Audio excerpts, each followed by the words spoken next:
Thank you for coming. I wish to speak with you both in a place where privacy was assured. We quite understand. What was it that you wished to discuss?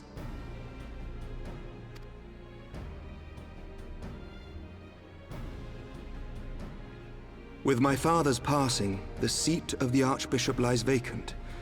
And so, in accordance with canon law, I have assumed his responsibilities. I should stress that this is a temporary measure. It was never intended that the Lord Commander of the Temple Knights serve in this capacity indefinitely. Quite the opposite. The statutes specify that I should surrender my powers as soon as a conclave of the senior clergy and the high houses have named a new archbishop. But in light of recent events, that would not seem appropriate. I confess I did not expect you to divulge quite so much quite so soon. The details of the Archbishop's plans, perhaps, but the true origin of the war and all it entails? I too had concerns. But when the Warrior of Light is witnessed returning to the capital upon the back of a dragon, one's options are rather limited. Mayhap I could have concealed certain details, but for how long? And at what risk? Should the truth have come to light in the meantime, how would the people have viewed my silence? After 1,000 years of lies and secrecy, I could not well abuse their trust and hope to be believed. The time for deception has passed. I only wish the people agreed. That some would deny the truth I had anticipated, but not this many. And among the few who acknowledged that my father had to be stopped, no small number questioned our methods. If they suspect a coup, it will not be long before some turn to violence. It has already begun, and that on both sides. Men and women of the cloth are being harassed in the streets. Some have even been assaulted in the Broom. Hilda and her people have formed a watch to help us maintain order, but such measures will not prevent the unrest from spreading. For all our talk of peace, the people remain frightened and confused. For their sake, we must bring the Dragonsong War to a definitive end.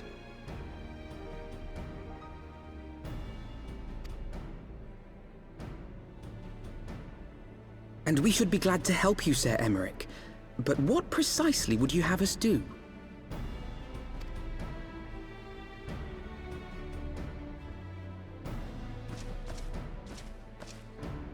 We wish to treat with the dragons of FFXIV. To that end, I would trouble you for an escort and an introduction.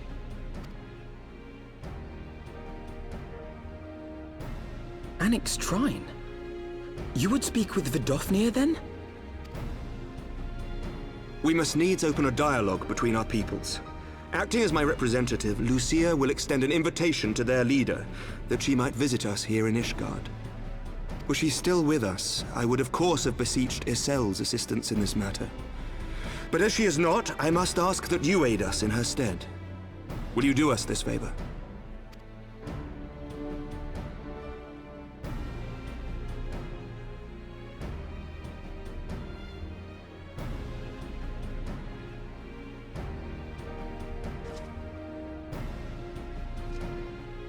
Thank you, my friends. Lucia, I leave the rest to you.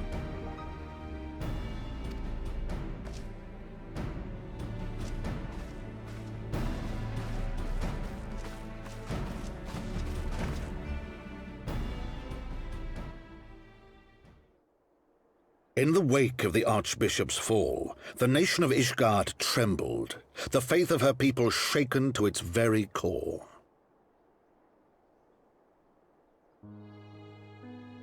For 1,000 years had they fought and died, certain of the justice of their cause, only to be told that their holy war was born of the sins of their forefathers. What then for those brave men and women, thus stripped of their righteousness but to despair, to deny the truth and decry its speakers?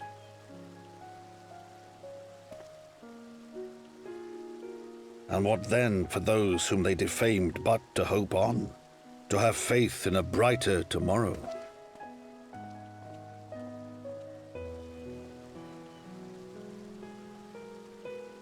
tomorrow in which man and dragon might live together in harmony, then as distant as the very stars in the heavens.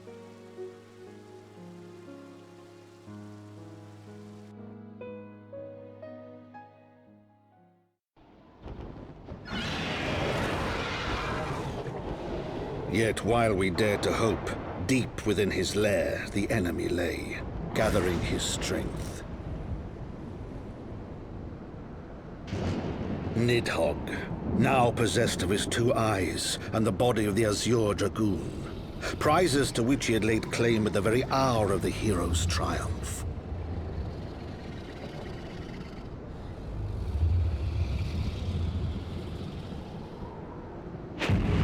As desperately as we sought the solace of peace, the great worm craved the misery of war. Nor was he alone in his misbegotten desire.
Then we will wait, after 1,000 years at war.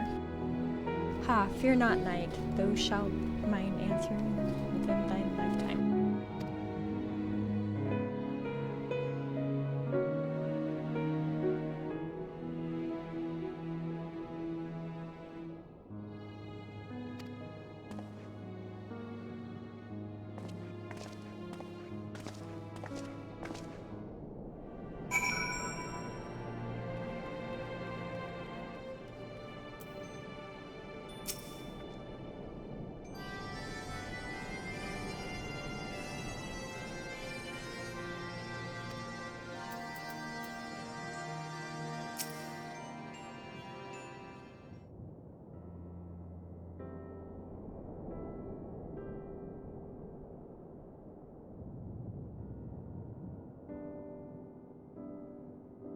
Given the circumstances, I would say that went rather well. To be frank, I am surprised our proposal was not rejected outright. Whether aught will come of it remains to be seen, however.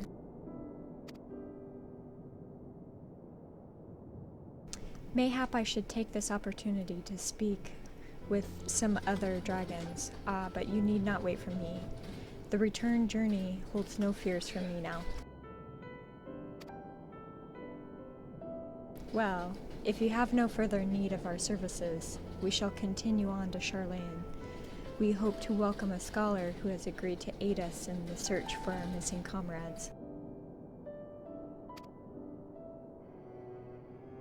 Then I pray your journey is swift and uneventful as ours was, and thank you again for sparing the time to assist us, even when such grave matters remain unsolved. I can think of no graver matter than a 1,000-year war, one of which our friends gave their lives to see ended. Suffice to say, I would willingly make 1,000 such journeys to ensure that their sacrifice was not in vain. Of that I have no doubt, Master Alphanon. I only hope that fates would not hold you to your word.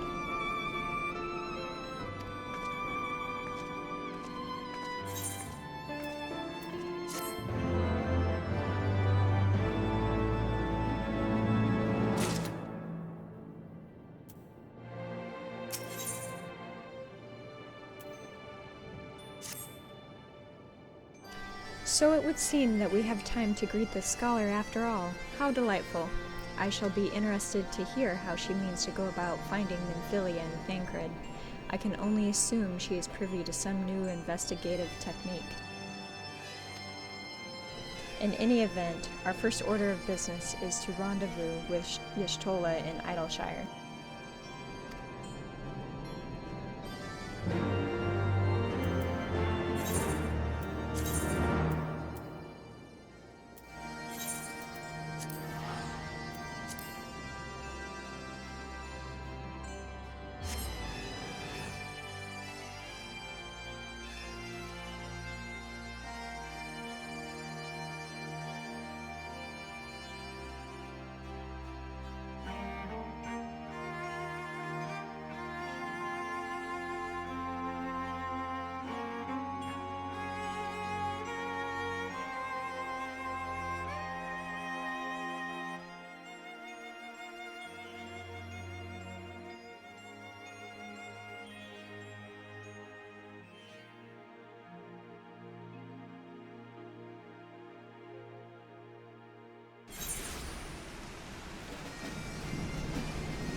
Another conspicuously uneventful journey. It would seem we are destined not to be late. Ah, Katana. 'Tis good to see you. I confess I had assumed your business in Annex Trine would detain you longer. Did your meeting with Vidofir go well? As well as can be expected. She must discuss Sir Amaric's proposal with Hraesvelgr, of course, but she seemed amenable to the suggestion. What of our Charlayan guest? Has she arrived yet? She has, but when I explained that you would be joining us, she asked if she might use the intervening time to explore. I agreed to meet her outside on Front Bridge. We should be on our way.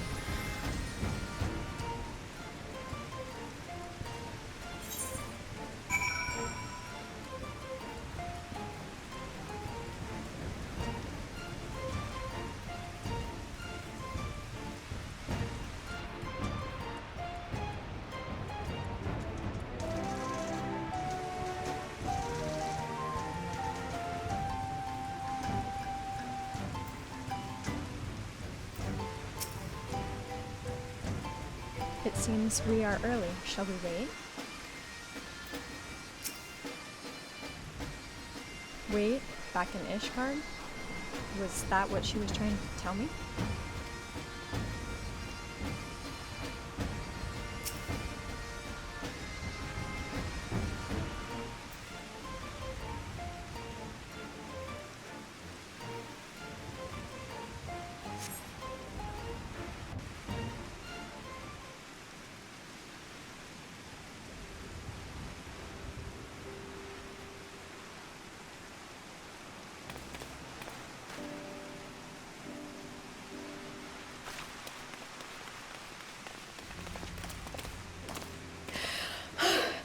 I'm terribly, terribly sorry to have kept you all waiting.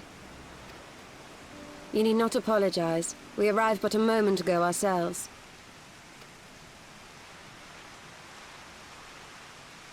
Pray, allow me to introduce Kryle, who has recently come from the Sharlayan motherland.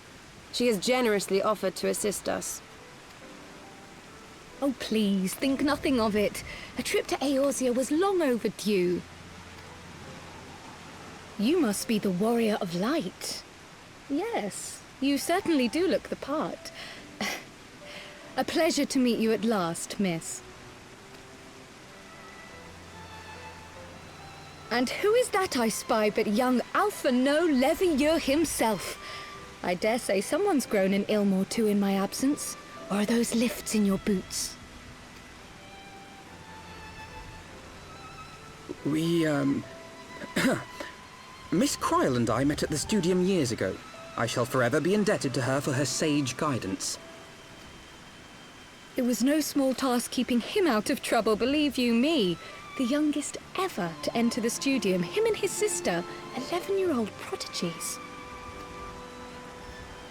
Suffice it to say, social graces were not among his list of talents. Striding up to his seniors on his first day, head held high. What was it he said again? Thank you, Kryle.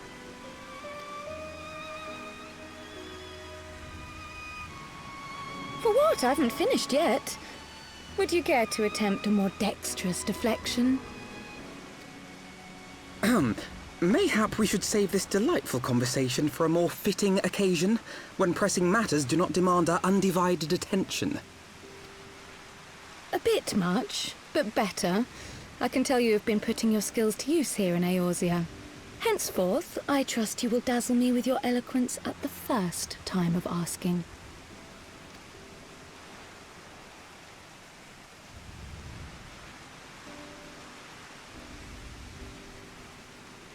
Right, on to more pressing matters. Finding Minfilia and the other missing scions. I gather you have new information to share with us. A new approach, actually. Tataru recounted the tale of your escape, and it gave me an idea. Simply put, assuming Thancred left some manner of trail when you whisked him away, as is almost always the case with teleportation magics, I am confident I can find and follow it. Then what are you waiting for? The wherewithal to do it. The fact is, my abilities aren't quite up to the task. Not in themselves, anyway. If I had Master Matoya's crystal eye, on the other hand... Then let us all call on her forthwith. I think it best that you explain your plan to her in person.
crystal eye is one of Master Matoya's most cherished relics.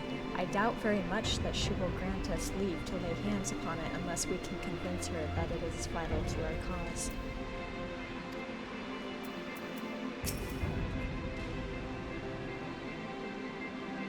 She was less than flattering about my technique when we last met, but this time I have come prepared. Let her belittle my obsidian carbuncle if she dares. Do not tell her I said that.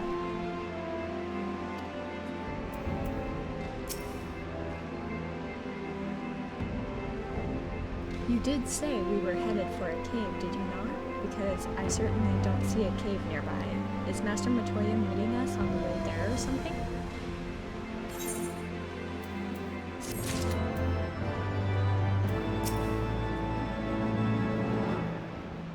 Oh, who am I kidding?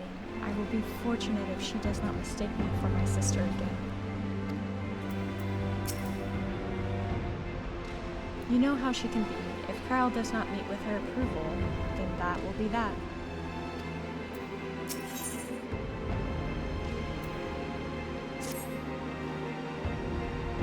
I have heard many stories of Master Matoya, some quite flattering, others less so.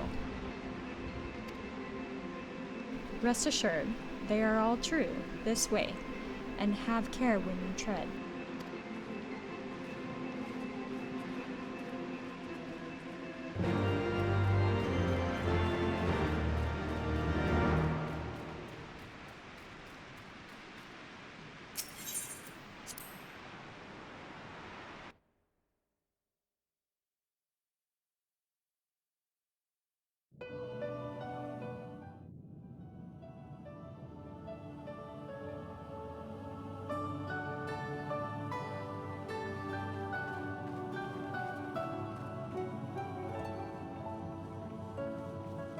Oh, is that trouble I smell?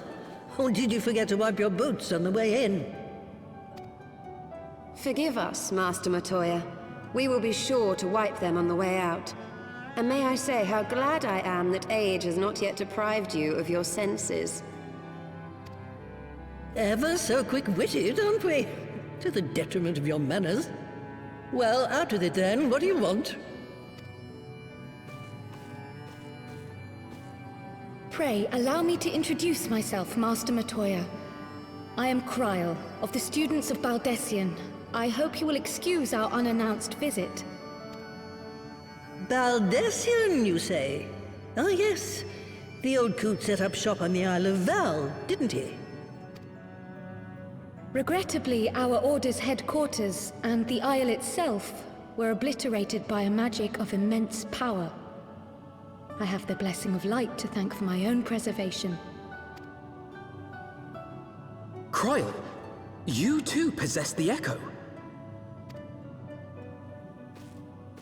Well, yes, of course I do. Our Order is devoted to uncovering the mysteries of Hydaelyn and interpreting her will, particularly through the study of her gift to us. It was in the course of these studies that I met and subsequently befriended Minfilia. She and I have rather a lot in common. I had no idea. You weren't supposed to. Not that I wanted to deceive you, you understand, but precautions had to be taken. Yes, yes, that's all well and good, but you still haven't told me why you're here. The students of Baldessian are gone, and there is naught I can do to change that. But the science of the Seventh Dawn can yet be restored, and my dear friend found. You have in your possession an ancient crystal of light, one you call your crystal eye. I believe I can use it to focus my abilities and locate one of the missing scions. And there I was, thinking you might want to make use of my years of experience. Oh, wait here.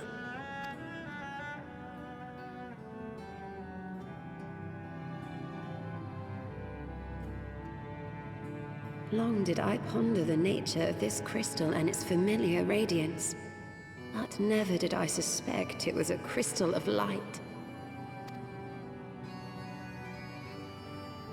On the cusp of an umbral calamity, souls blessed with the power of the Echo invariably appear. To aid these, her chosen warriors, Hydaelyn bequeaths to each a slither of her strength in the form of a crystal of light. But as her strength wanes, so too does the potency of her gifts. This crystal, born of an earlier era, is infused with a power far greater than those of this age. You could travel the length and breadth of the land and not find a crystal even a fraction as pure. Its value is beyond measure, as are the risks inherent in its use. No two manifestations of the Echo are alike. I, for example, can converse with beings of every shape and size, excepting beasts, contrary to what others would have you believe. Language has nothing to do with it, of course. Rather, I am sensitive to the whispers of the soul. Their intent, their very essence even. The traces of which, far-fetched though it may sound, I believe that with your crystal eye, I may be able to pick up where they left off and follow the remaining trail to Thancred. That is, if I have your permission.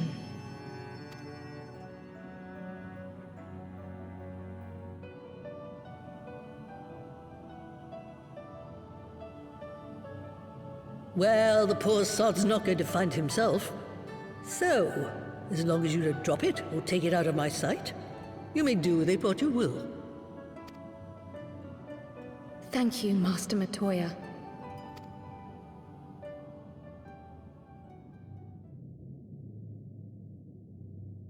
Then let us begin.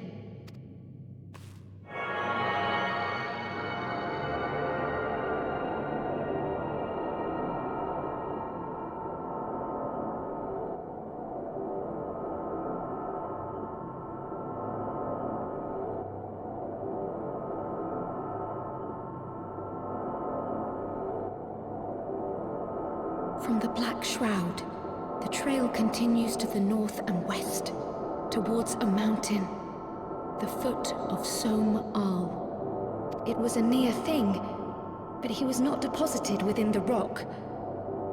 I think.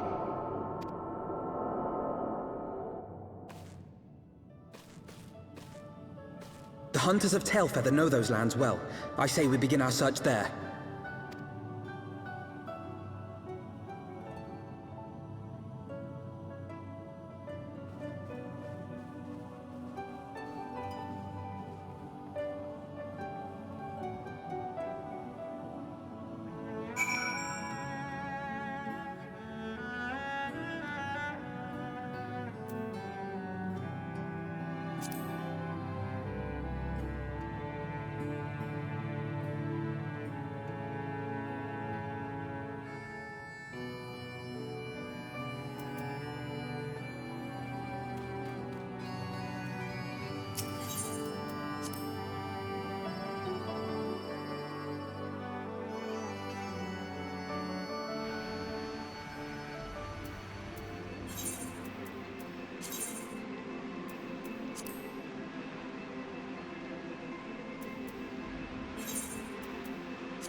We had forests like these on the Isle of Al.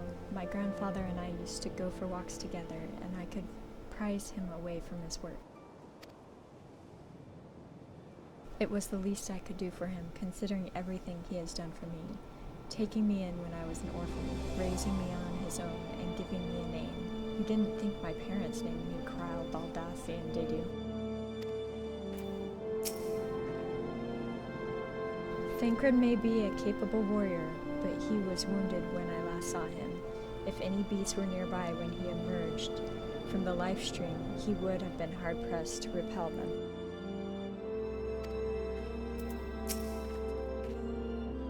Were I to find myself in unfamiliar wilderness, my first instinct would be to seek out signs of civilization. Ordinarily, perhaps, but in his wounded state, he may not have wished to risk contact with strangers of unknown allegiance. Yet even had Thancred chosen to remain in the forest, the hunters would surely have stumbled across his trail. Tailfeather doesn't strike me as an isolated outpost, though merchants and traders pass through reasonably regularly, do they not? In which case, we'll need to provide a more detailed description when we question the local. Fear not, Crown. I have already prepared several sketches of Thancred for that very purpose.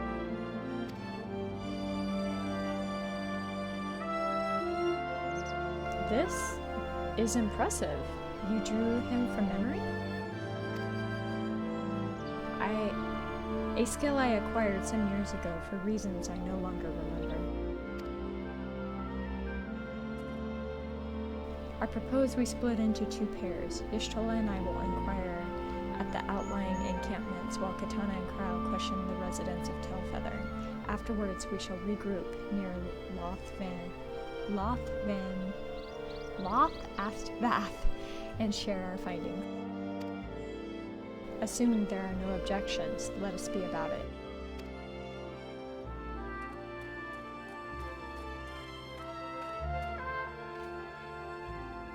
My, he certainly has matured, hasn't he?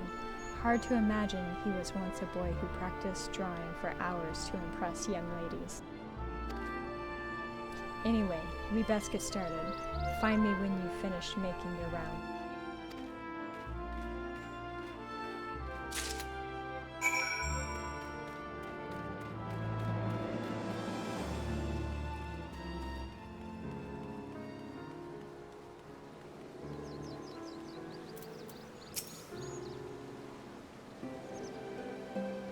Searching for a friend of yours? Let's have a look then.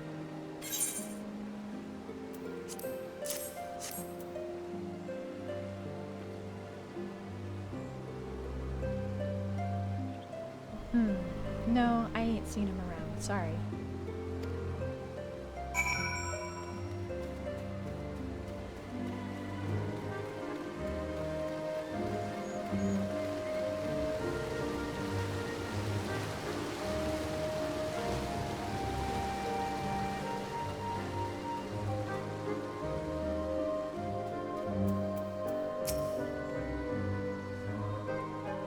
A Huron man? We're not exactly rare, you know. Could you be more specific?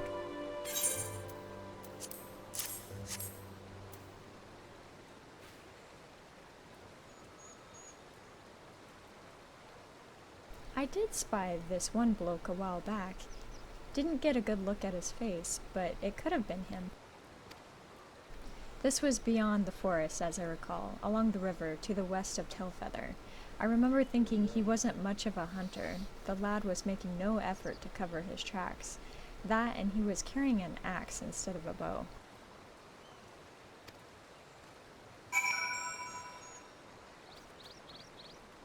That actually almost sounds like the Warriors of Darkness.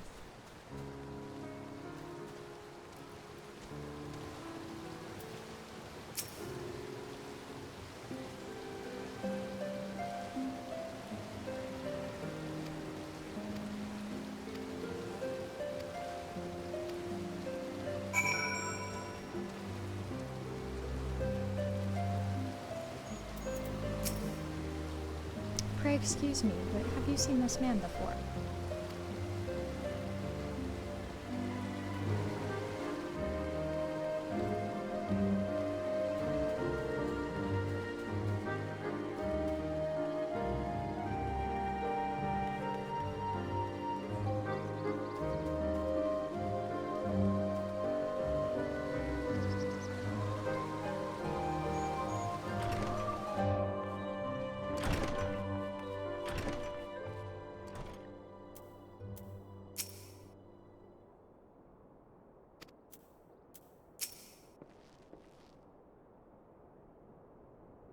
What's that you've got there? A sketch?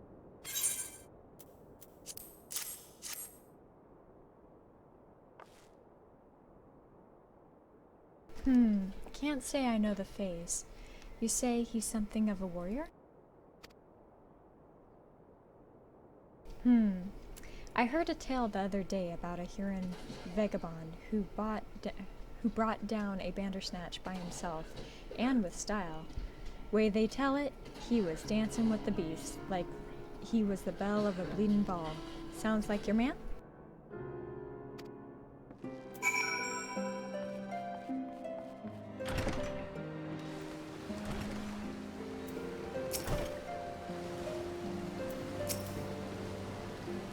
Finished?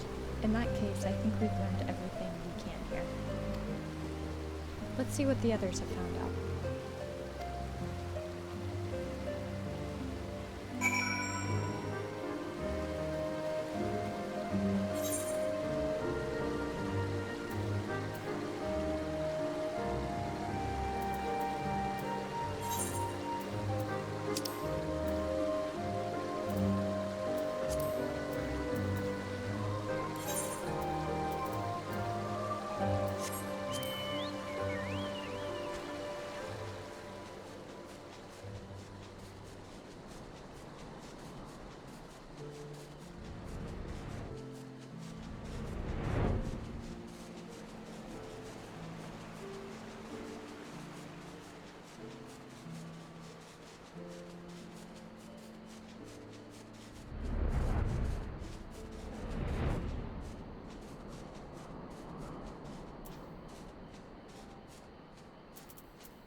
We were to meet here, right?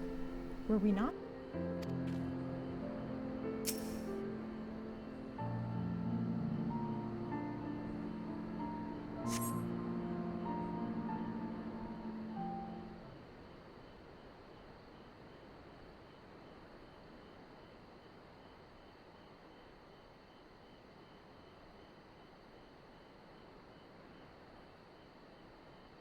My apologies for our late arrival. We thought it wise to question as many hunters as we could.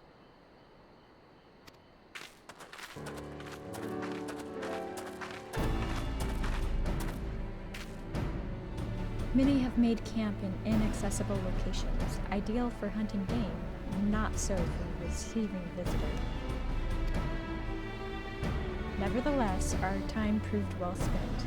There have been countless sightings of an exceptionally capable Huron hunter with whom no one is familiar.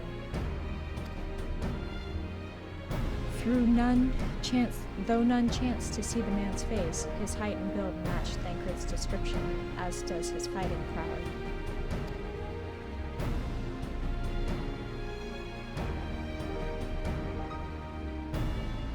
So you have heard the same tales. Be that as it may, we may want for conclusive proof. Mayhap this is unrelated, but I heard a curious tale regarding a Vath trader. He came to Telfeather in search of garments fit for a man of refinement, which seemed rather curious description for one of his kind. You are implying that Thancred sent a Vath to market in his stead? Why would he not go himself? Well, if you recall, you yourself emerged from the live stream as naked as your name day. It is a scene I shall never forget.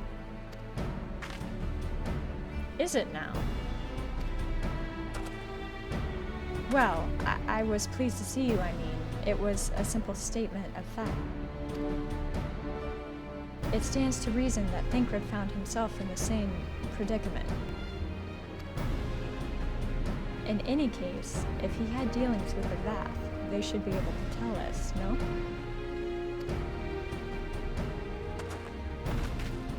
Quite right, Kryle. Quite right.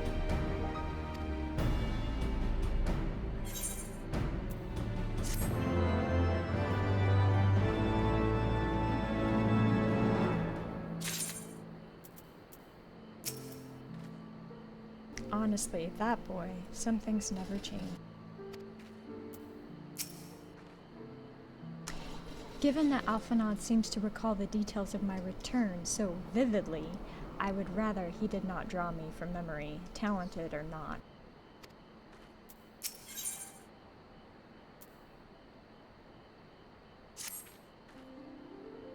Well, what are we waiting for?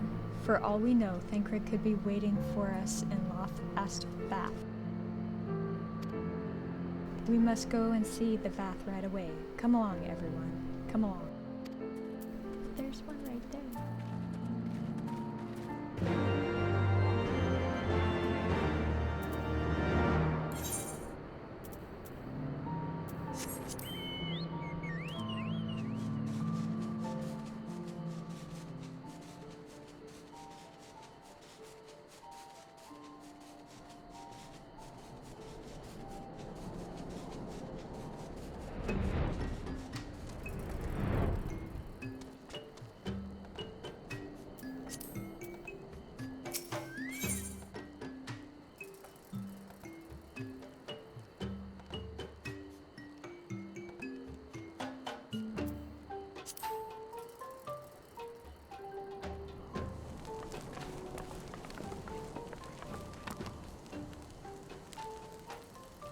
Click, click. Great hunters, we welcome you once more to Loth Ast Bath. What do you seek this day? Cannot say that one. We seek a man with whom we are told you may have certain dealing.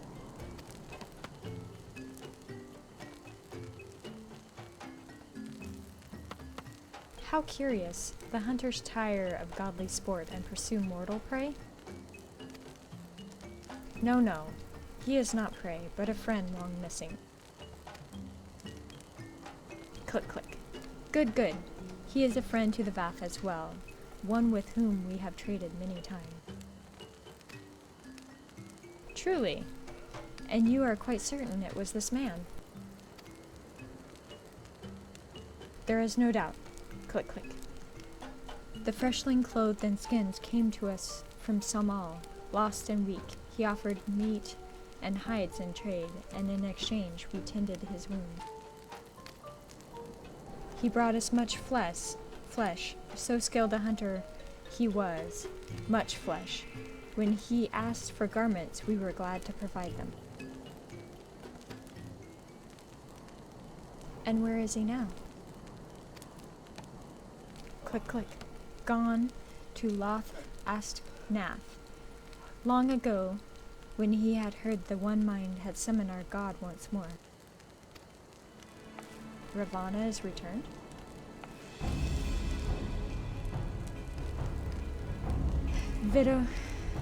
V did say that Nath had grown before, but what could Thancred hope to have accomplished by himself?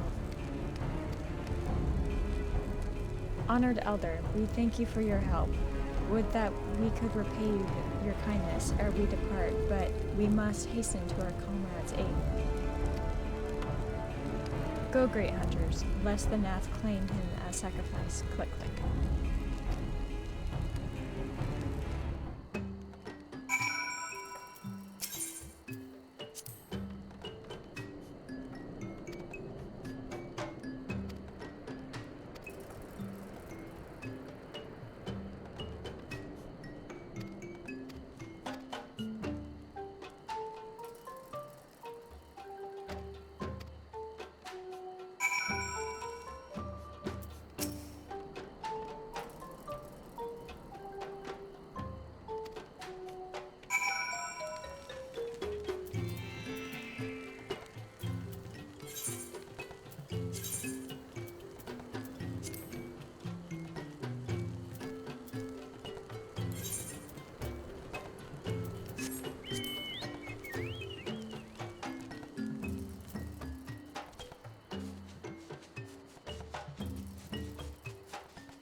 else could be? Thancred! It could be Thancred! We must hurry!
This day, we reclaim the reins of history. This day, we rid ourselves of the Ascians forever! Fools playing at heroes, all of you. Is this how you believe you can save your world? We can and we will, Ascian. You shall see. Or perhaps you will not!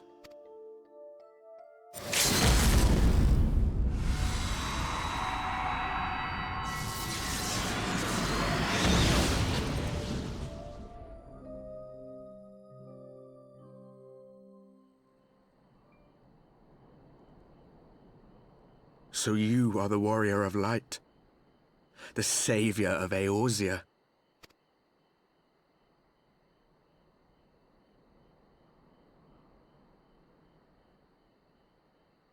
It's a wonder you didn't come sooner, what with the primal and all. Lost a step, have we? Have care. The ether moves strangely around him. It would seem we share a common enemy. Mayhap you would tell us who you are.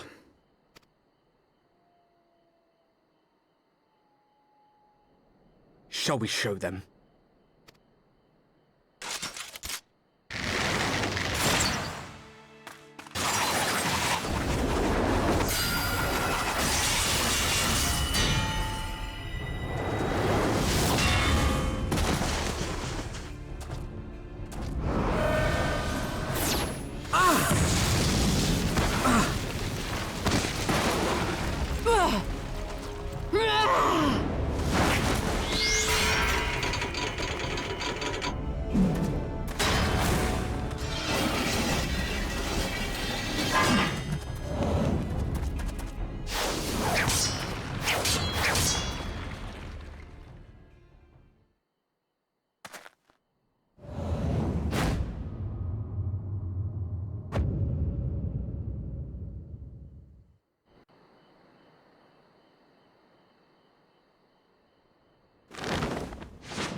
Not very sporting of you to interrupt, but so be it.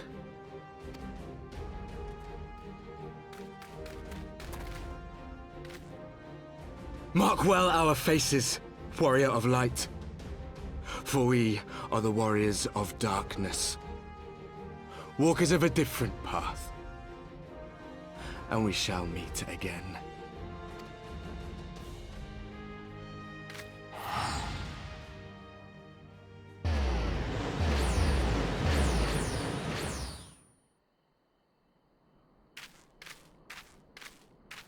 Warriors of Darkness? Really?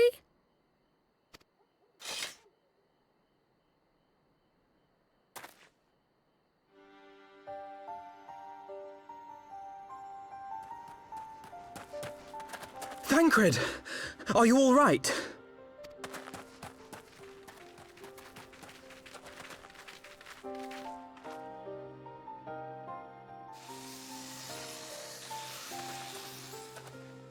Pleasantries can wait.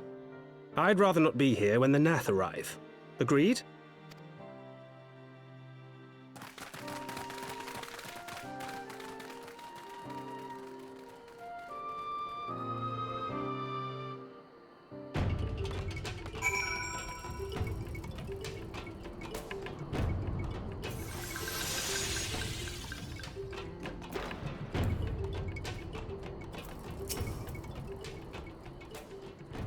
The vision caught me unawares, and I was unprepared for their attack, but I could hear the colony chattering all around us. They were so loud, so unbearably loud.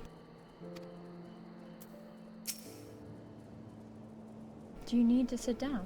I have water if it will help.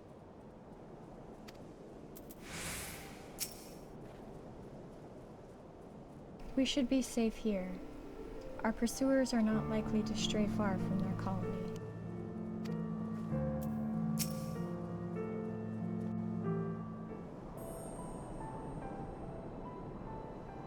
Suffice it to say, our reunion was not at all as I pictured it. Waiting until the last instant to join the fray. 'Tis plain you have not lost your appetite for the dramatic. My appetite for the dramatic? Have you forgotten the circumstances of our parting? The heroic last stand, the tunnel filling with light, and then... Had I known you intended to use forbidden magics to deliver me to some gods-forsaken wilderness, I would have thanked you in advance. Thancred.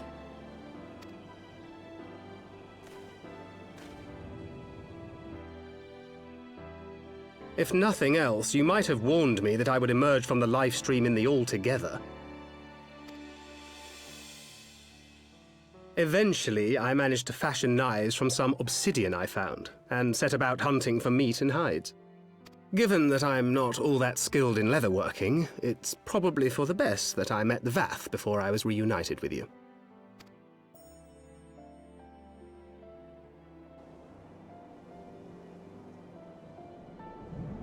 So you were the fleshling clothed in skins of whom the storyteller spoke?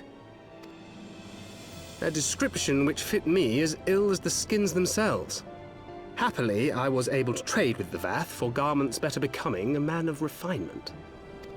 From them, I learned of Ravana, and of the great warrior who had once laid him low.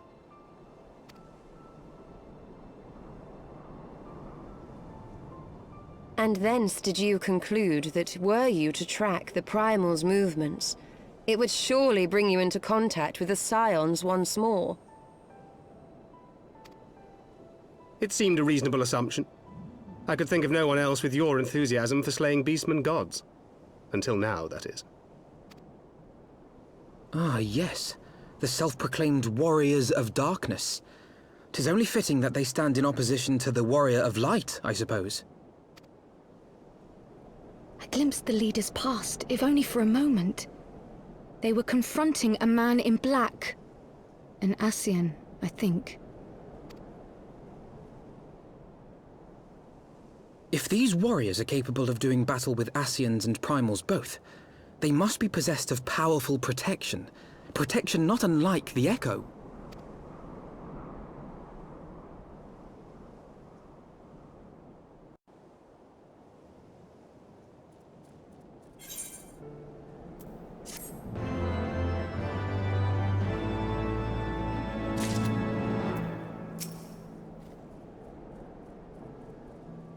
He knew us. He knew you. Did he walk in our memories as we walked in his?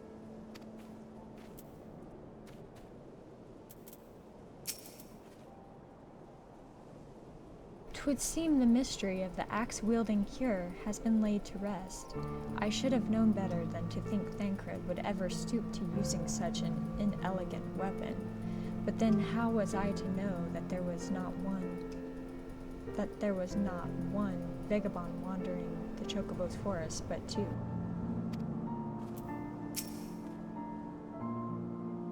I know that you're thinking, but really, you needn't worry. I will only lend credence to my tales of heroism. Besides, battle scars are to maidens what loose morals are to gentlemen, a definite bonus. Okay.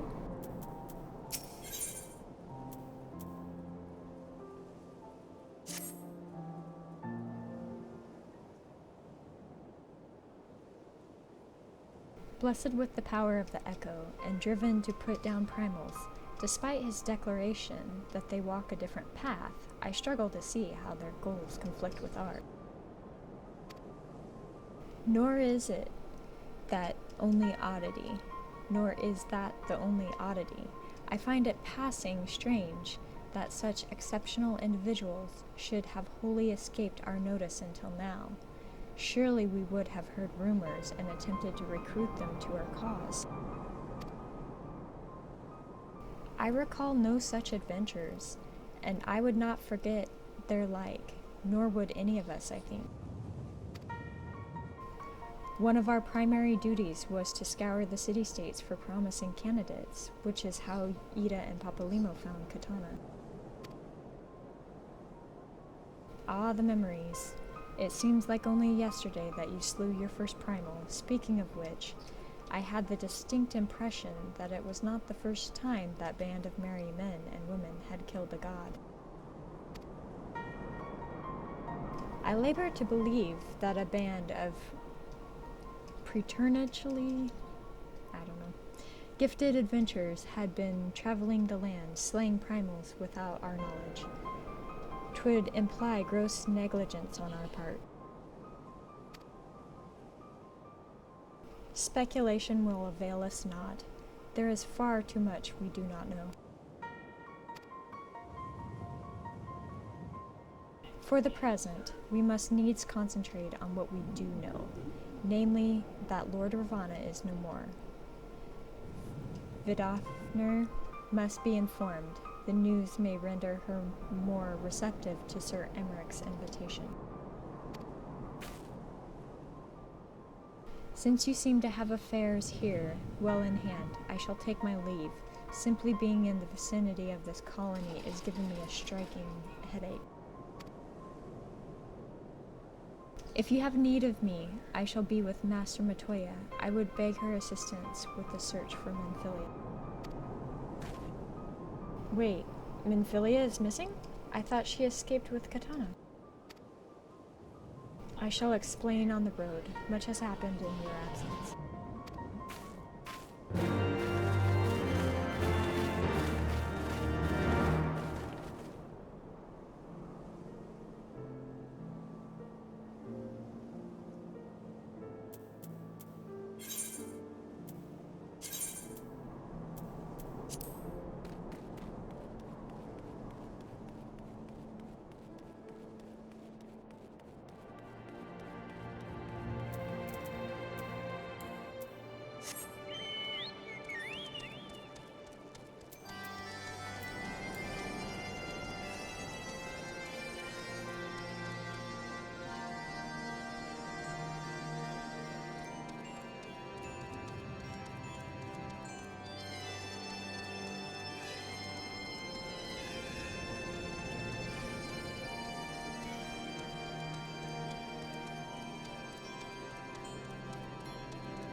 had not thought to see thee again so soon, mortal.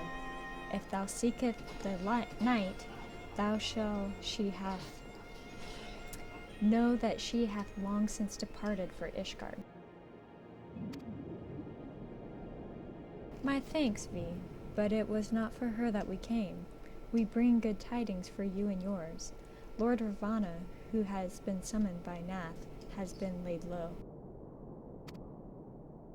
Truly, once more you mortals have succeeded where mine own kind did fail. You have our deepest thanks. Would that we could take credit. The god fell by another's hand. Another. Revelation upon revelation. Regardless, it is cause for celebration.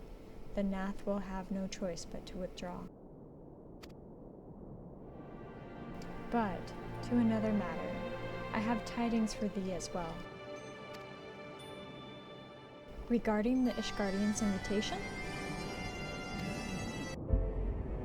As promised, I brought the matter to my sire. Hearken to his answer now. For 1,000 years I have mourned my beloved, who gave her life to forge a peace thy king betrayed. Such was my lot, until a child of Ishgard came unto me. For want of warmth she wrapped herself in a dream. Yet the world will remember her deeds. For truth she fought, for justice she sinned, for redemption she sacrificed and became as light. To follow one's heart, to have faith in one's convictions, be it for weal or be it for woe, such is the folly and the glory of man and of dragon.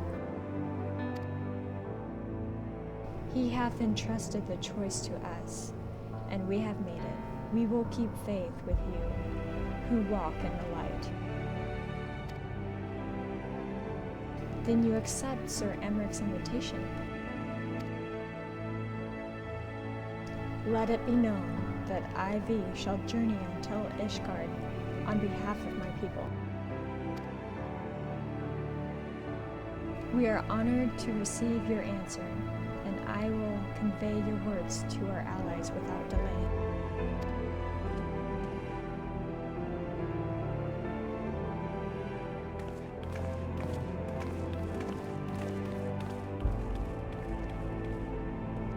It is happening, Giselle. Would that you were here to see it.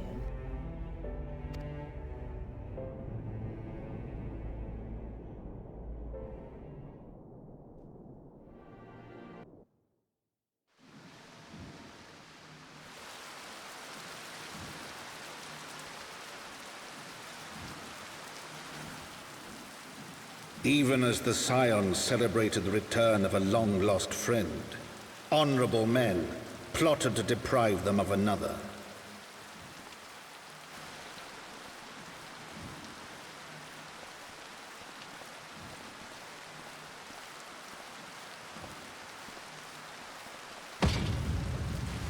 Honorable men, to whom Sir Emeric was no hero, but a scheming patricide.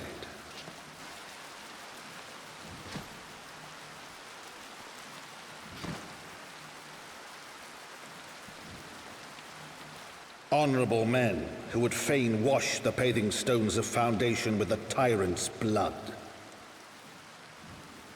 Honorable men whose knife in the dark was the spark which set the city aflame, and who sang as it burned.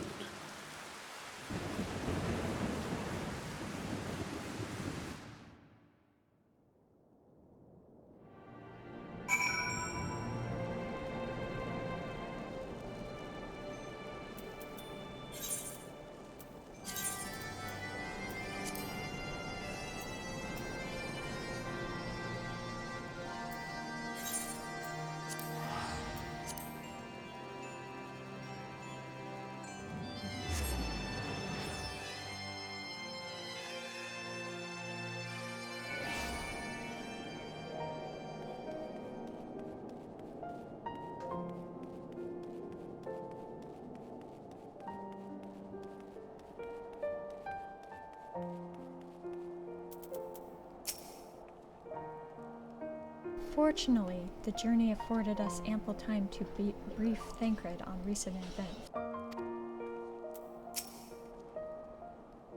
So you slew a handful of primals, chatted with the Emperor of Garlemald, uncovered the truth beyond 1,000 more, thwarted a megalomechanical archbishop's ambitions, and then rode home on the back of the father of the dragons. Does that about sum it up? Right. Let us not keep Sir Emmerich waiting. Are you quite well, Thancred? Yes, quite well. Forgive me. You have given me rather a lot to digest. This whole affair with the Ishgardians and the Dravanians and our friends nowhere to be found. 'Twould seem there is no end to our troubles. Yes, but we can face them head on, one at a time for now. We must apply ourselves to our allotted task and leave the others to theirs. Remember, Thancred, we found you. As they found me, in time we will find Ida and Papalymo, and Minfilia as well. These troubles will soon be but a memory, one which we will look back on together. Pray do not misunderstand. I did not mean to imply that it would be otherwise. I merely wished that I had rejoined our grand adventure at one of its more triumphal moments. Despite your recent accomplishments, the mood here is less than celebratory.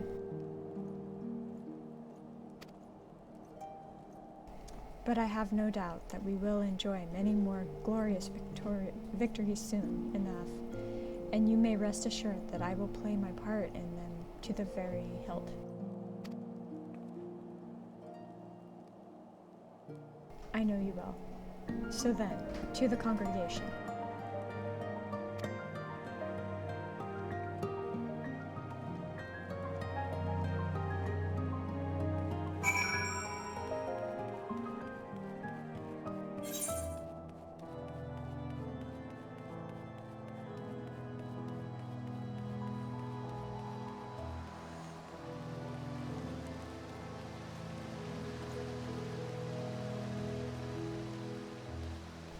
Albert.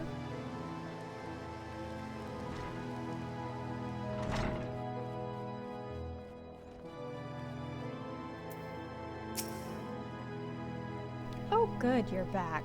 Things got a bit heated while you were away.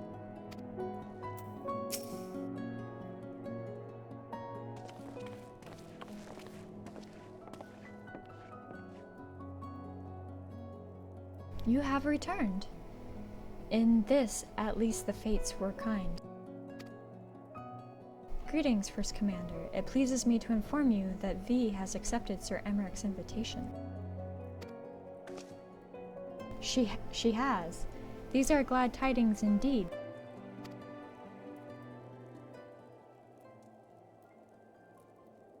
Would that the Lord Commander were here to hear them. Ah, is he otherwise engaged?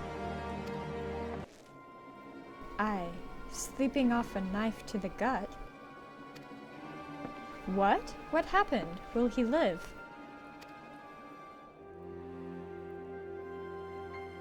The Chirurgans tell me he will make full recovery, but Lord Edamont and Lord Atariel not been on hand when the assassin struck, he would not have been so fortunate. For a mercy, they subdued the fiend before he could land the telling blow. The attack was just beginning, though. Not long after, buildings all around the city, including several of ours, burst into flame. They caught us unaware, completely by surprise. We've been dousing the fires, and for every one we put out, it seems like 2 more start up. Casualties are mounting, especially in the broom. 'Tis plain that these fires were started by the assassin's conspirators. Until they have been rounded up here, there will be no end to this. Will you help us find them?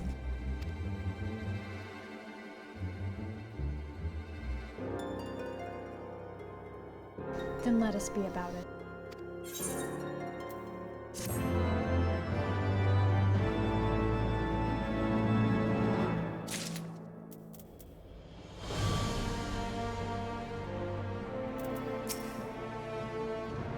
The Archbishop may have fallen, but the legacy of his predecessors endure. Louisoix once told me that man is all too willing to let his future be bound by his past, and time after time I have witnessed how depressingly right he was.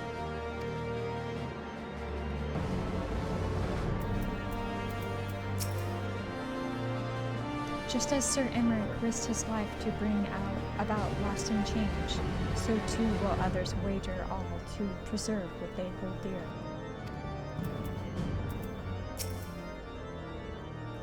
Even if we had the same resources to combat the fires as them up in the pillars, we'd still be fighting a losing battle. You've seen the Broom. All them narrow streets with wooden housing crammed together, it's kindling, is what that is.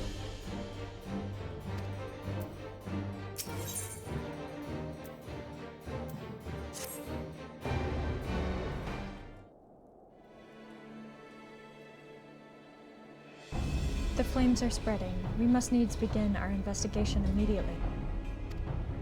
Witnesses must be found. Suspects must be identified. Have you been able to determine the precise locations where the fires are set? Mayhap there is a pattern. If there is, we have yet to discern it. Fires have been reported throughout the city in both pillars and the foundation. Indeed, given the size of the area affected, I think it best to divide our forces. Master Alphinaud and Mistress Y'shtola, I would have you take charge of the investigation in Foundation. As you wish. Mayhap Taru can be of assistance as well. Meaning, Catella and me get the pillars. Oh, they'll like me up there. Only question is, will the grizzled old rogue strike and oppose over there be joining us? Thancred, of the Scions of the Seventh Dawn. And may I say what a pleasure it is to meet you too, my lady. I'll bet. The name's Hilda, a Scion, eh? And there I was thinking I'd found a fellow ruffian amongst all of these illustrious personages. I will remain here to coordinate the fire-quenching effort. If you learn aught of value, pray inform me immediately. That is all.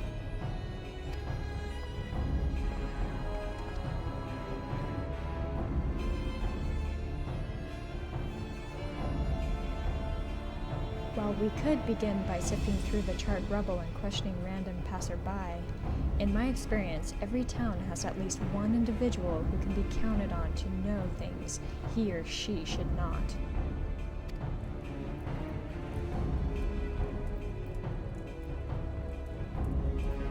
Oh, I, the infamous Lord Amalien de Fortemps, lover of women and wine, though neither care for him that much. They say he could gossip for Ishgard. Just the sort of fellow I had in mind. Capital suggestion. He'll be at the Crozier like most, making an effort to be seen. So let's go and see him.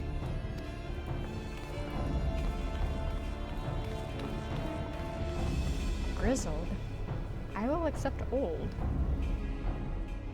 Grizzled I will accept, but old?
Mistress Avonlea, I fear Lord Emelian has once more strayed from the path.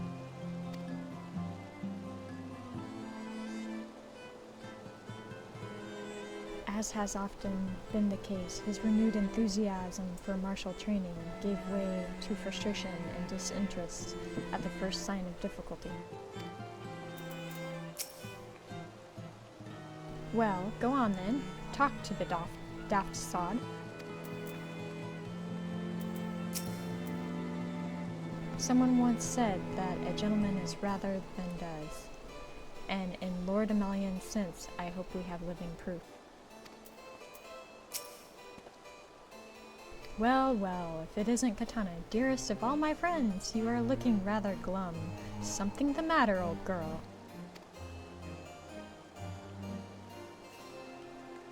Ah yes, the arson's dreadful business that, and awfully curious, wouldn't you say?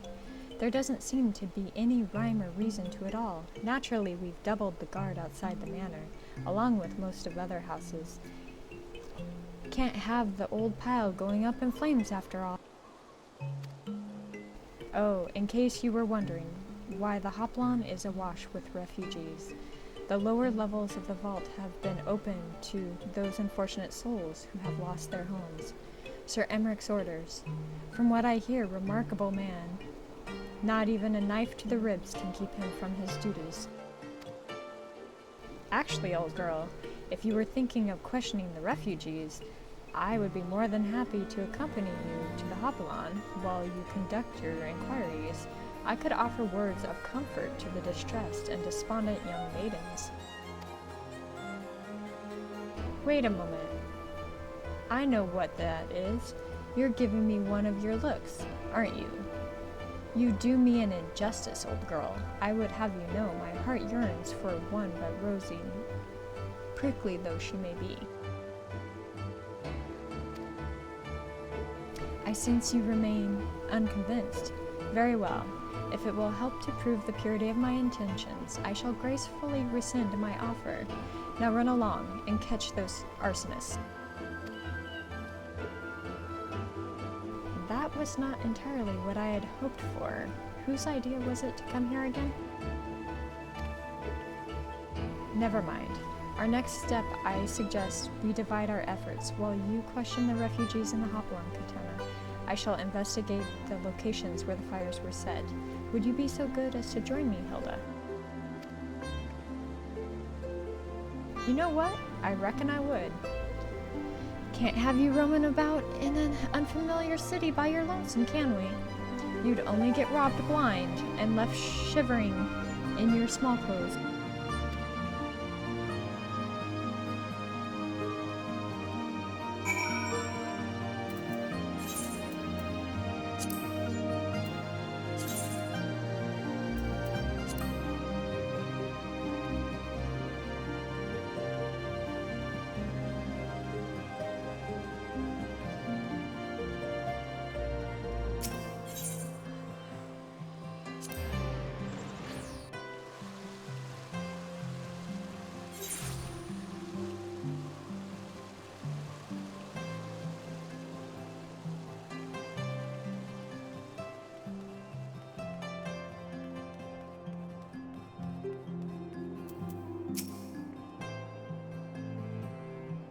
Ours was one of the first homes to be claimed, but I didn't see how the fire began. It was only when I heard our neighbors shouting that I looked outside and saw the flames. We barely escaped with our clothes on our backs. Were it not for the church's generosity, I don't know what we'd do.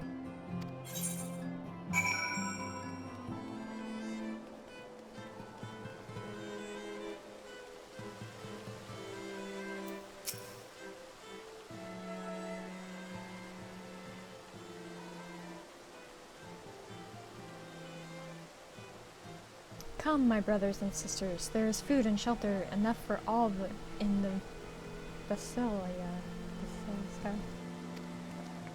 Sure. Halone's blessings be upon you, Father. I confess, we were not sure if we should come. There are so many unbelievable tales these days about the Archbishop, Sir Emeric, and the Dravanians.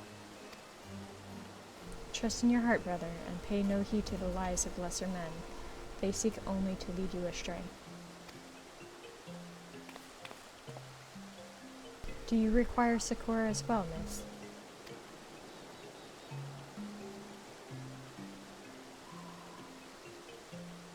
So the Temple Knights have begun their investigation at last. Good. This madness has gone on far too long. Would that I could do something to aid you in your search, but I have a duty to these poor souls. Farewell, and may the Fury guide your steps.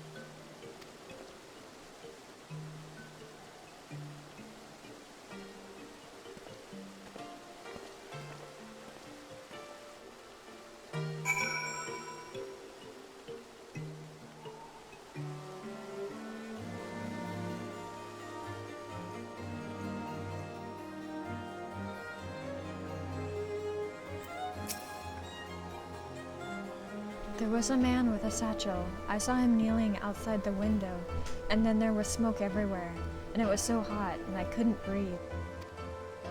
I don't remember how I made it out. I suppose I must have climbed. Maybe my arm is getting better after all.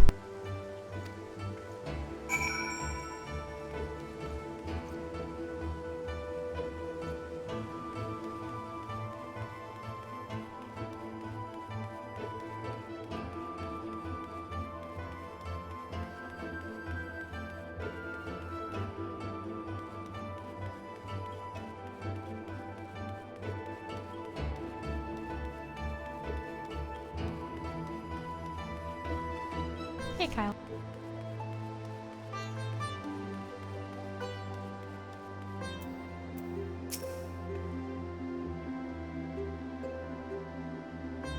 Finished, then?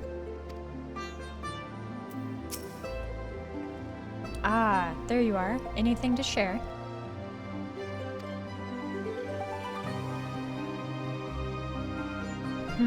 We will require more than a muddled testimony of a traumatized girl if we are to identify the culprits. While you were questioning the refugees, we inspected the scenes of several of the fires, including one near St. Renald's. Raymond's. Names, not my area, sorry. Cathedral, and another near the tribunal. For a mercy, neither structure suffered significant damage. Some might say they were spared by the grace of the Fury. Others might question how such ruthlessly efficient arsonists contrived to fail so miserably on the two occasions when their target was a bastion of Ishgardian orthodoxy. I need to learn Old English. Nothing conclusive, of course, but it does give one cause to wonder. Alphanod will doubtless have an opinion. Blind said I needed to learn English.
You should have seen the way Alphanod tackled it. Good. Now that you're here, we can proceed with the interrogation. Oh shoot, I forgot to talk to the guy before. Darn. Silence will avail you not, sir.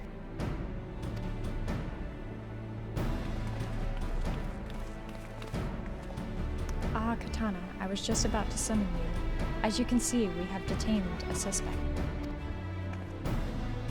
We found this man loitering near the remains of one of the stricken buildings. According to eyewitnesses, he was also present before the fires broke up. We wished to have words, he did not, so we insisted. Let me go! You've got the wrong man.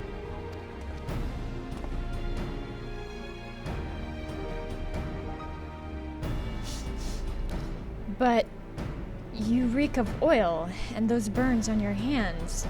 An occupational hazard, I suppose? But tell me, does arson pay well? I'm a victim, you imbecile. Look at me.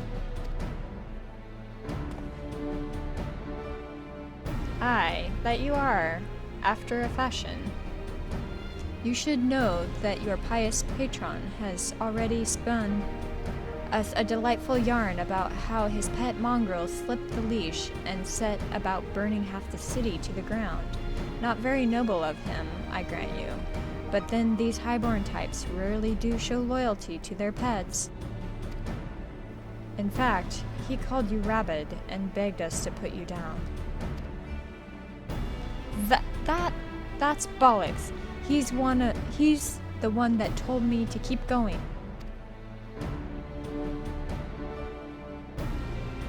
Even a sinner such as me could find salvation in the Fury's work, he said. I'd left it behind. Tried to, with all my heart, said my prayers every day like a good man, but he came to me. He came to me.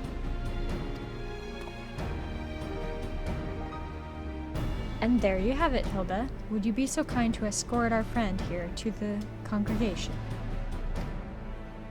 Aye, so long as you don't mind if he is limping when he gets there.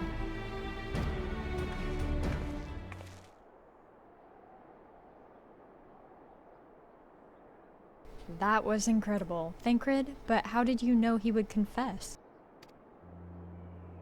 Well, I have seen his like before, a troubled soul manipulated by men of power and wielded as a weapon. I could not be certain, of course, but given the stakes, I thought it worth the risk.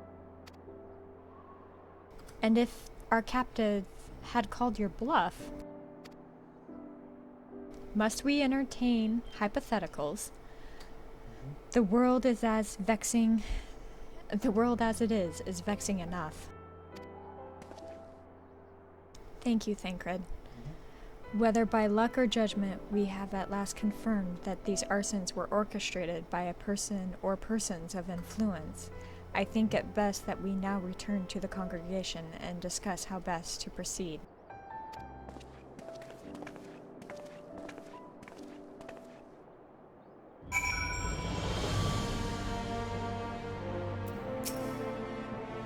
Thank the 12 you returned to us, but what happened to your old outfit? Yes, about that.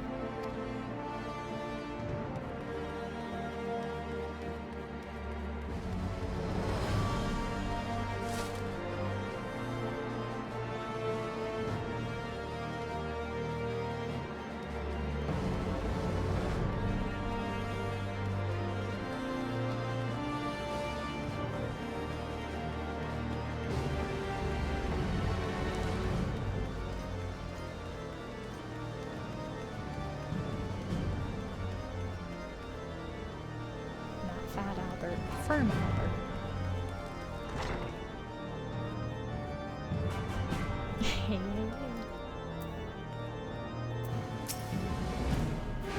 The Temple Knights are interrogating the arsonist as we speak. God's willing, we shall have more information ere long. If we could but determine the motive behind these fires.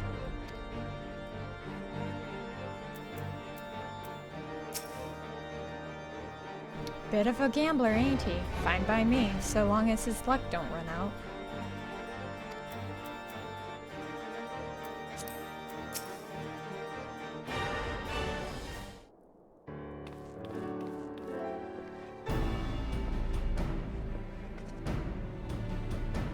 On behalf of the Holy See of Ishgard, I thank you all.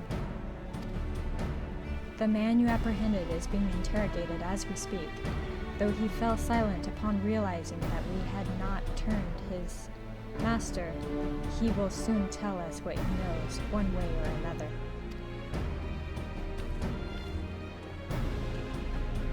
Pardon the intrusion, First Commander. Ah, Lord Artriel. Are you come to see your father? He is attending Sir Amric in the chambers at present. I am. He bid me bring this salve. Then do not let me detain you, and thank you for your kindness, my lord. In times of trouble, every man must do his part. Would that I could do more.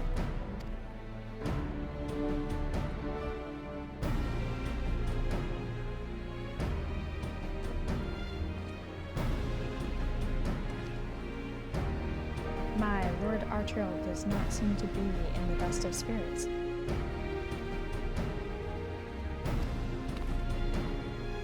Tis little wonder, Master Alphanon. His father is widely slandered, and his half-brother not yet cold in the grave.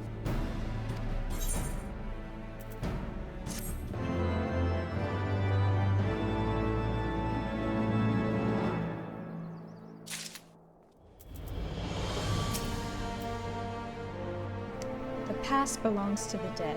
The future's ours to deal with, what we will.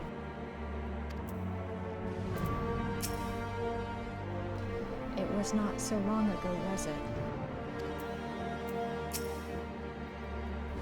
No more farewells. Not for a good while yet, at least.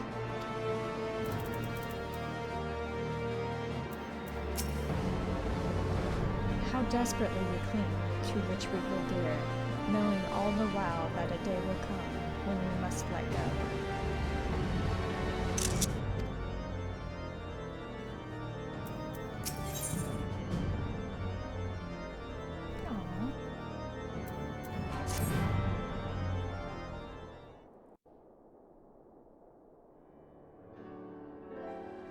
I do not mean to diminish our accomplishments, but until we identify the ones who ordered the fires set, our work is far from finished. Between the various conservative and religious factions in Ishgard, I dare say there's no shortage of parties who would like to see the status quo preserved. Do any likely suspects spring to mind?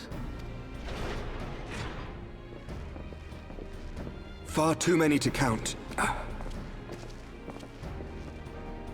Lord Commander, your wounds. Are healing well. Thank you. Time is of the essence.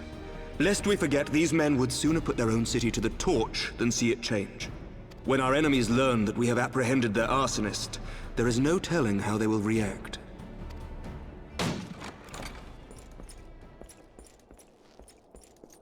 Lord Commander, an armed mob has seized control of the vault. And now we know. Tell us what happened, sir. Spare no detail.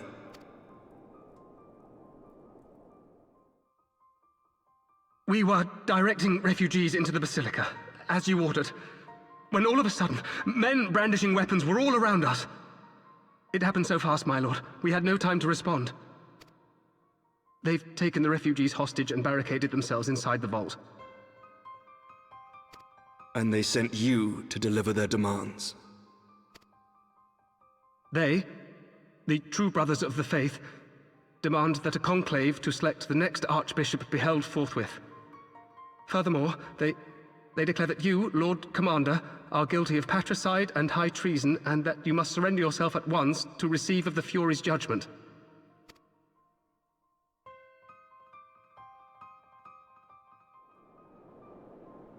Ridiculous! I mean, do they honestly think that executing Sir Emeric would change anything? That the truth will somehow die with him? These fundamentalists rage against the passing of the old ways, unable to accept there can be no going back.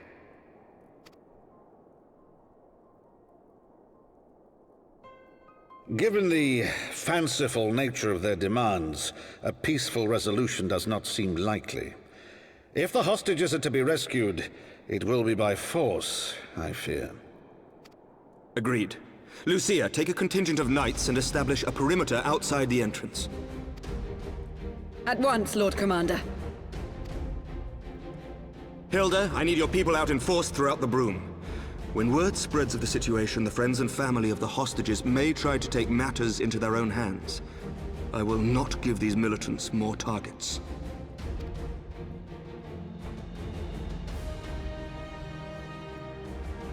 I shall lead the assault on the vault. Master Alphino, can I count on the support of the Scions? Of course.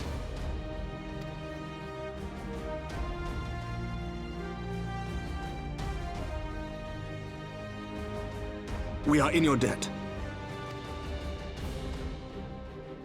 I shall join you as well, Lord Commander.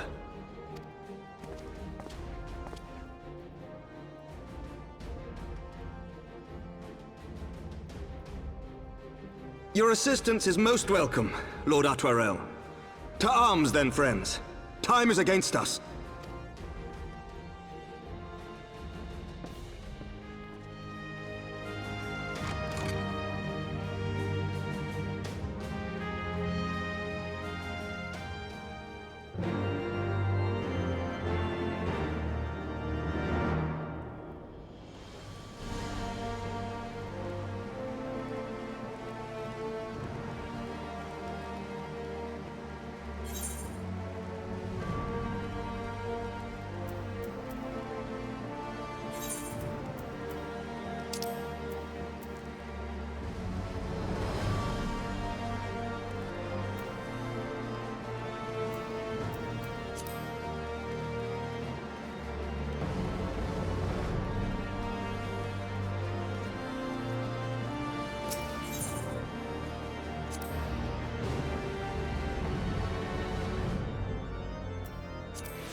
Just like old times, eh? Concentrate on freeing the hostages. I will tend to their wounds. Ready when you are.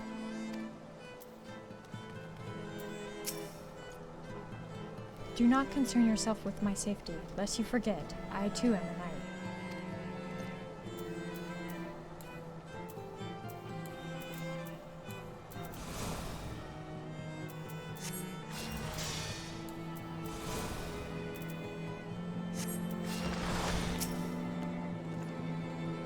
Listen well. We will enter the Basila silently via this gate. According to our latest reports, there are at least 6 hostages being held within. The numbers and the readiness of the true brothers of faith are unknown. I am told one claimed to have served under Thornton. Might the same be true of the rest? Given the swiftness with which they seized control of the vault, I think it highly likely, yes. Which means that they may well possess the knowledge required to turn the building's defenses against us. Be that as it may, we may have no choice but to press on, Lord Artriel. You are a brave man and true, and none would dare question your honor if you chose not to risk your life in this endeavor. Are you certain you wish to join us? I am no stranger to the battlefield, Sir Emmerich. My arm will not falter. My shield will not break. Alone as my witness, we will bring these fanatics to justice. Well said, my lord. Friends, follow me. Alright, let's see if I remember this.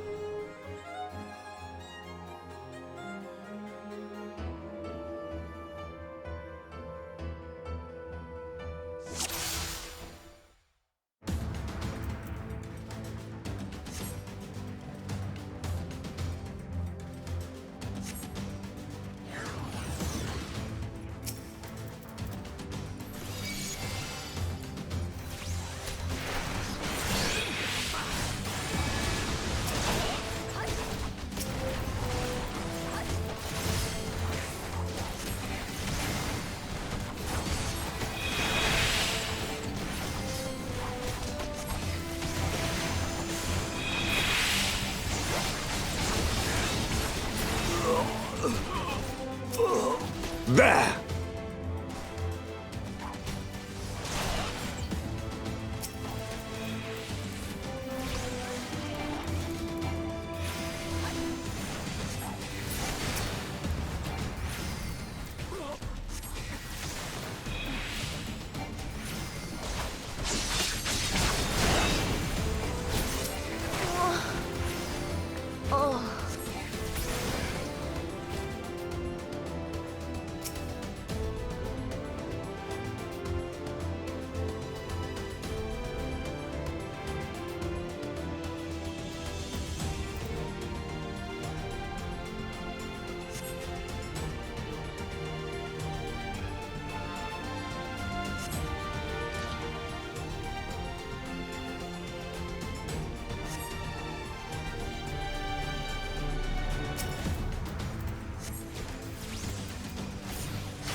Down with you!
You underestimate me!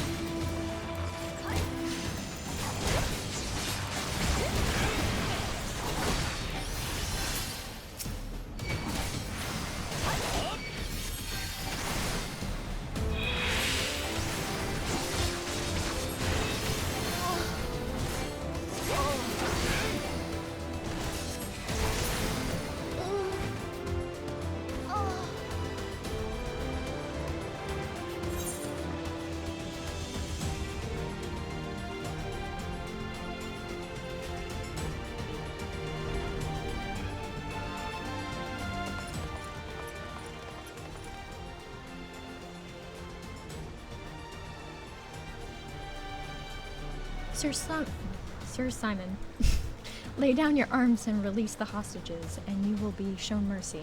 I give you my word. Ha! The word of a heretic and kinslayer. I would sooner trust a dragon. Activate the knights. We shall show the hostages the same mercy he showed the archbishop.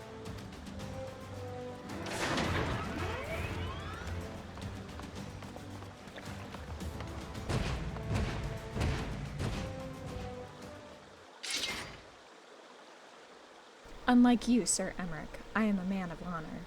By my hand you shall receive the Fury's judgment. So it is to be a trial. Then, Lord Artriel, Katana, leave us and save the hostages. I will deal with Sir Simon.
This knight does not yield!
Where is he?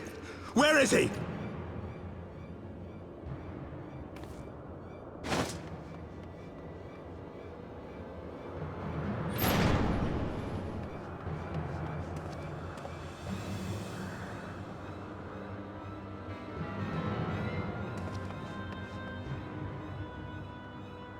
Come no closer!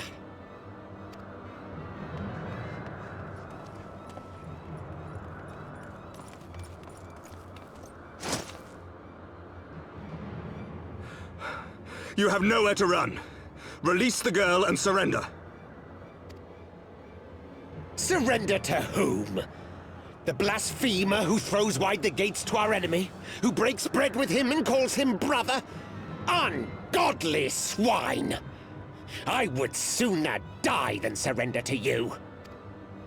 Is it godly to spill the blood of an innocent child? To burn the homes of your brothers? Tell me, priest, is that godly? Do not speak to me of godliness, heathen! Your father's blood is on your hands, as is hers!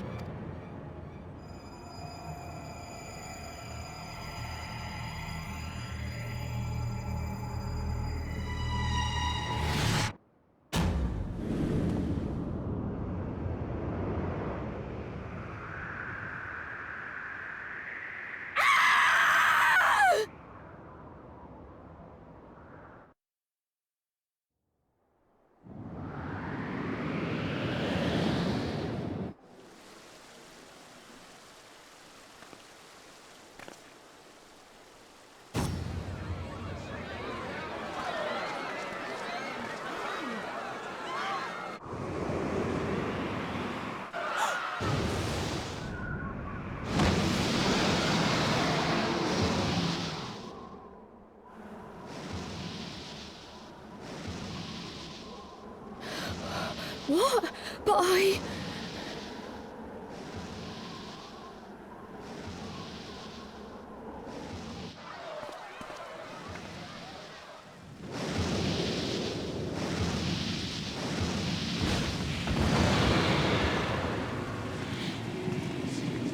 Vidafne!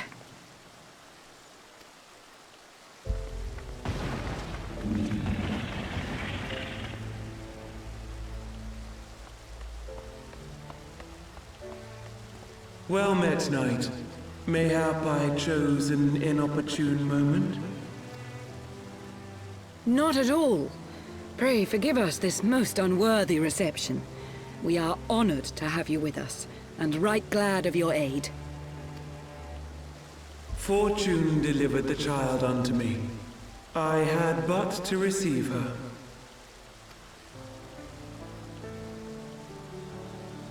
Thank you for saving me. Thou art welcome, child.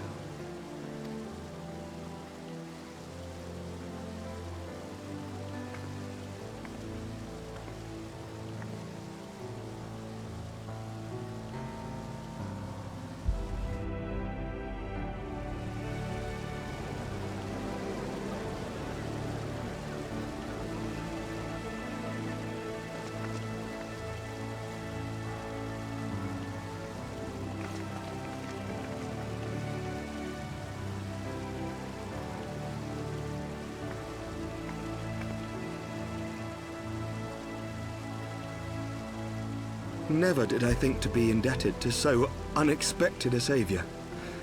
But full glad am I to be so.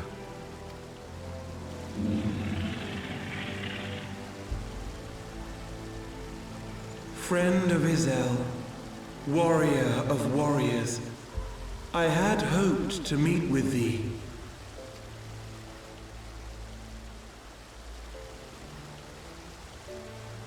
I bear a message from my sire. From Freysfelder?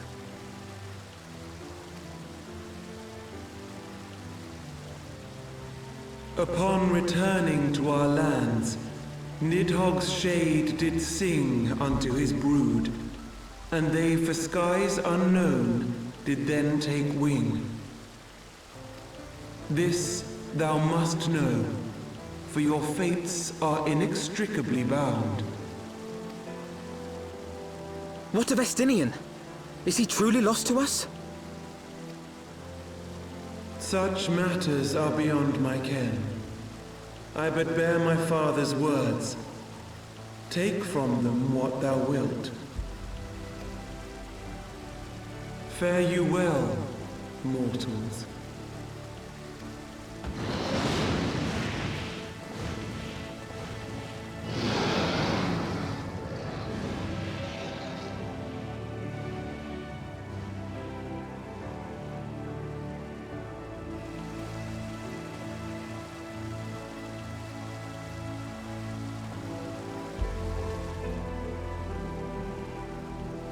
So it is as they say then. A great white dragon swooped down from the heavens to rescue an innocent child. A most unexpected turn of events, but not an unwelcome one. The people will not soon forget this day. Yet how will they choose to remember it, Sir Emmerich? And will these events serve to bring man and dragon closer together, or drive a deeper wedge between brothers? After 1,000 years, the world these men once knew is changing, and with ungentle swiftness to boot. Though their actions are misguided, their sentiments are only to be expected. You may be sure that others will rally to their cause. I share your desire for a lasting peace with the Jovanians, I do. But I would not see it built on the bones of our countrymen, nor on our own.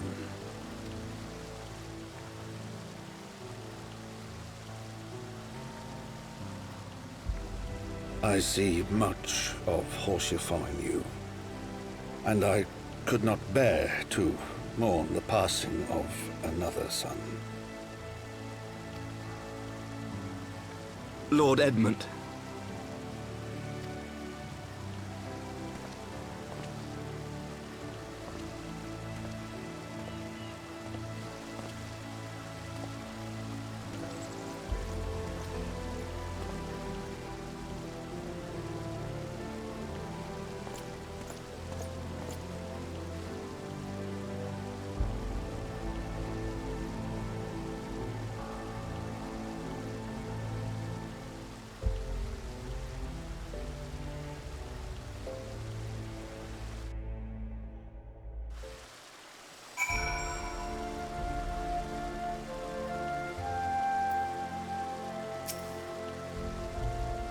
Well, that was timely.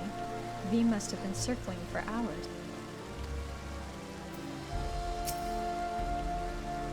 In the moments before V appeared, I contemplated teleporting the girl. Thank the 12 I did not.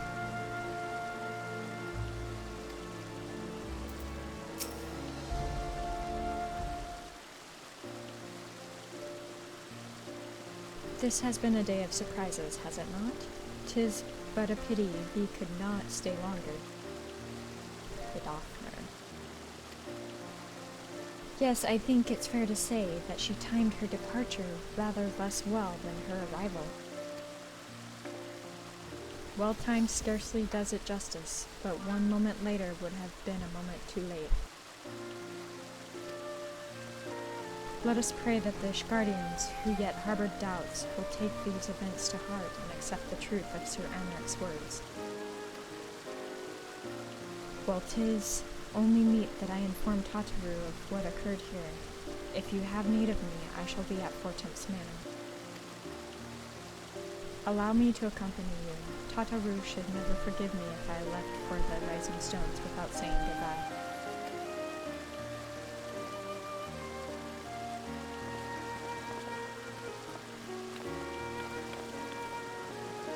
A moment, Katana. I wish a word. Tell me, does Thancred seem quite well to you?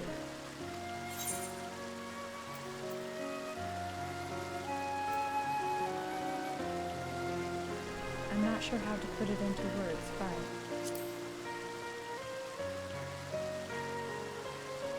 you sense it too, a subtle change, imperceptible to most. I myself did notice it at first, but upon closer examination, I saw that his etheric flow had been irreparably disrupted. As a result, I strongly suspect that his ability to manipulate ether has been compromised. Simply put, Thancred may no longer be able to wield magic. It would do much to explain why he chose to remain within the wilderness instead of seeking us out. He would have been compelled to rely solely on traditional methods of travel, significantly prolonging his journey, and when he learned that a nearby beast tribe was making preparations to summon a primal, it may have seemed well more sensible to wait.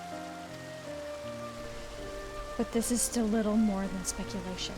Until I have proof, pray speak no word of it.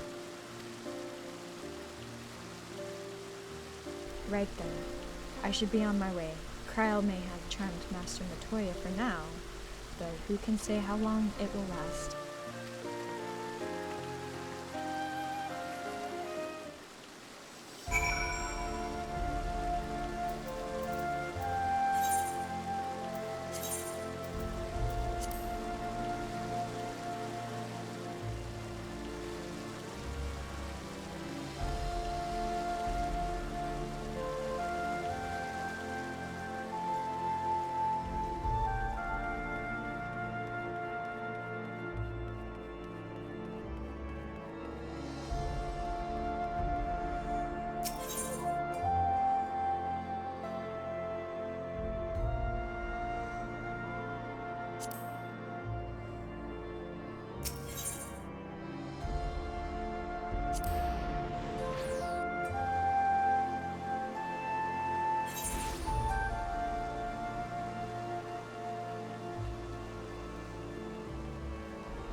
Lord Edmont told me all about what V did.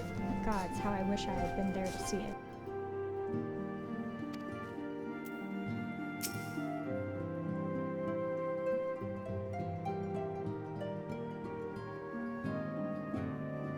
That Vidofnir should chance to arrive even as the girl fell.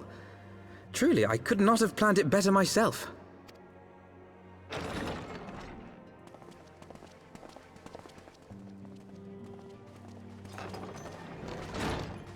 Ah, good.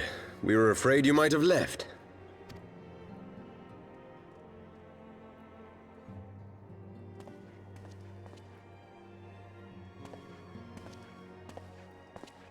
A shield, my lord? Fit for a true knight. An expression of our gratitude to you and yours, long overdue.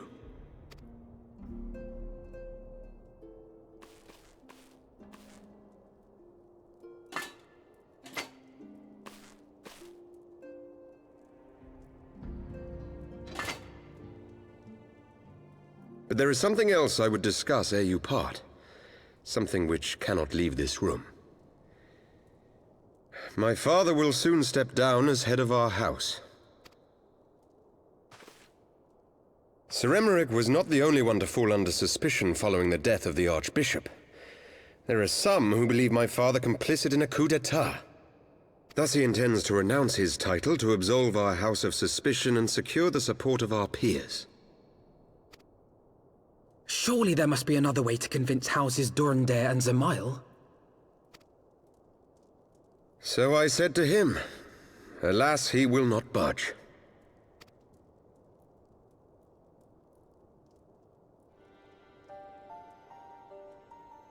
Ever since I was a child, I knew that I would one day succeed my father. The thought of it filled me with pride. Yet once I learned the day was at hand, my heart was filled with naught but dread. Our legacy is built upon the lies of our forefathers. In accepting this title, am I not perpetuating this injustice? Why should I become the next count?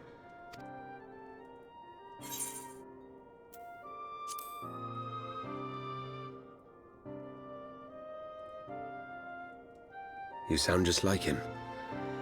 Aye, I suspect that is what Haurchefant would have said. To aid those in need. When you look on that shield, I trust you will remember his words. And should I once more find my resolve wavering, I ask that you show me the way. You are a sister to Haurchefant. Will you be a sister to me as well?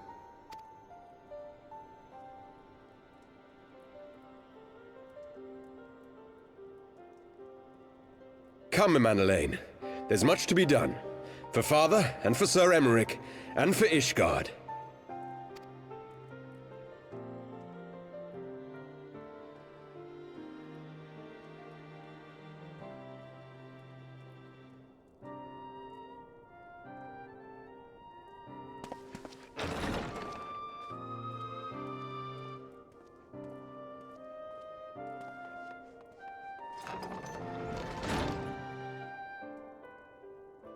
To think we share the same blood. Pray excuse us.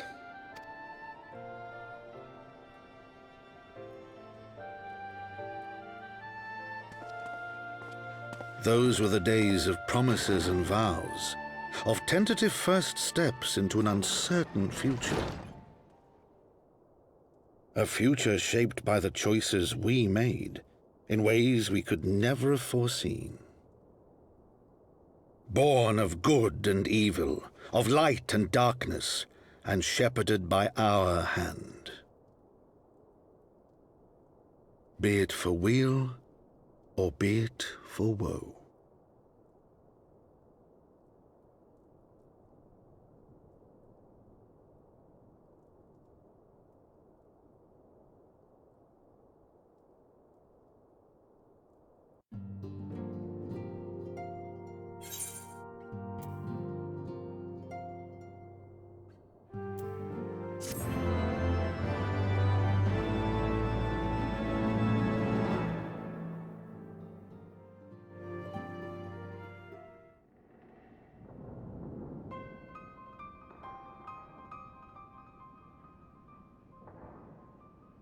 This is thy proof.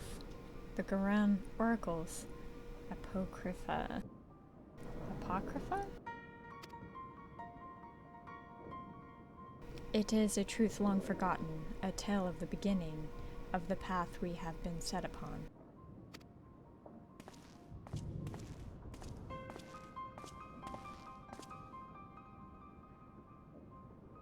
Our fates were ordained long ago, Archon.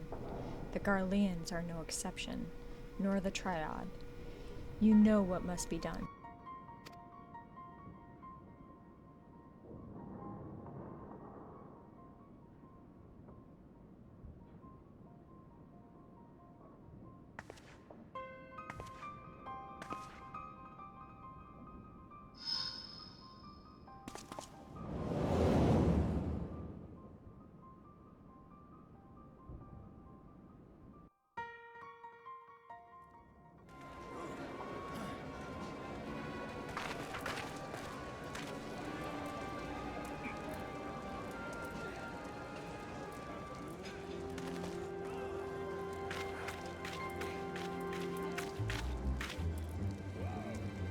Well,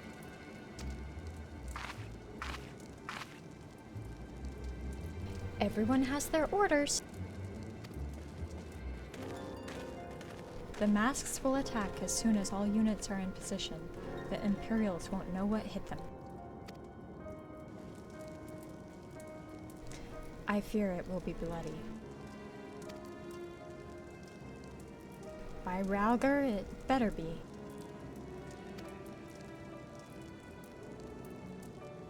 We cannot stay here forever, Ida. We have other responsibilities.